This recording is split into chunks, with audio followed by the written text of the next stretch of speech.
Hi, I'm Christina. I'm a software developer at TASKA Prosthetics, and I'm going to show you how you can read the sensor graph in the app. If you want to see how your signals look, open the menu and press Sensor Graph. Open Actions will show the red line move,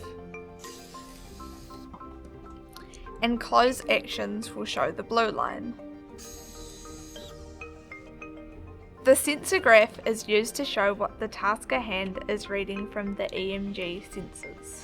This can be useful in assessing if the TASKA hand is set up correctly or to help diagnose problems.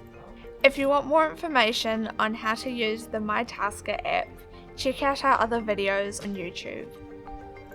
And for more information about TASKA Prosthetics, check out our website.